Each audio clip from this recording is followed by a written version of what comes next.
Alright everyone, we are going to be modeling nebular disk formation.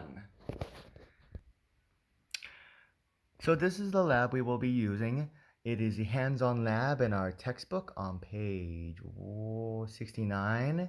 And what it calls for is a dowel rod. We will need scissors. We will need a pen as well as ruler, glue, and a protractor, as well as a few other items, but I'm just going to show you some of the steps. Here I am making 3 different circles.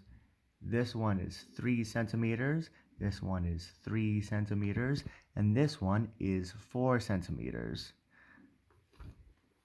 I went ahead and marked out with this ruler the diameters, taking a measure of where in the middle it was, so that I can go ahead and get as round as I could. Now I'm going to cut these out and punch a hole in the middle of each one. So what we have now is a 4 centimeter diameter circle with a hole in the middle. Let me fix the, there we go. A 3 centimeter diameter one with a hole in the middle, and another 3 centimeter diameter one with a hole in the middle. So that's 3, 3, and 4. And now we are going to get our dowel rod. Alright, correction. It is actually 2 4 centimeters and 1 3 centimeter. I've also taken my dowel. I've measured and marked 3 centimeters from the top, and then another 12 centimeters down. That is 3 centimeters from the top, and then 12 centimeters down.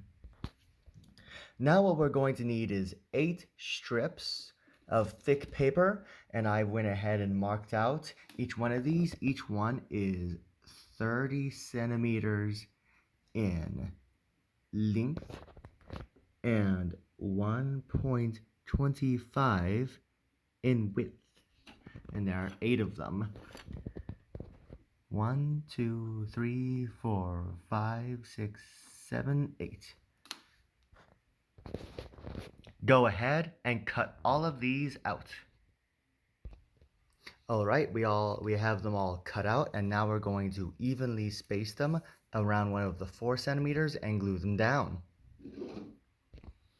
It should look something like this right here.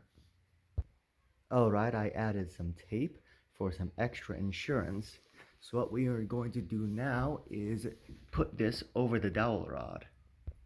Alright, you see this red marking here. I'm going to put some glue on there and then glue this to that exact location.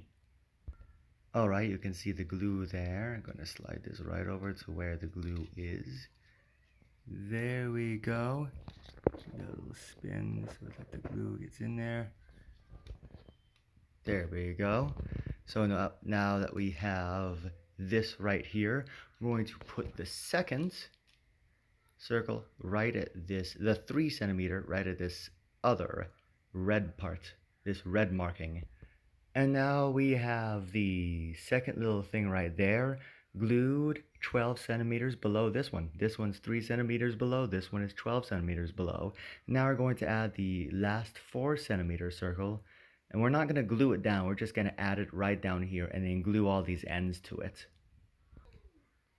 Alright then, now this is almost the final product. It has to dry because there's a lot of glue in there. I'm also going to add a bit of tape. Remember that this bottom part should be movable while the top one should not. That is something that you definitely need to remember.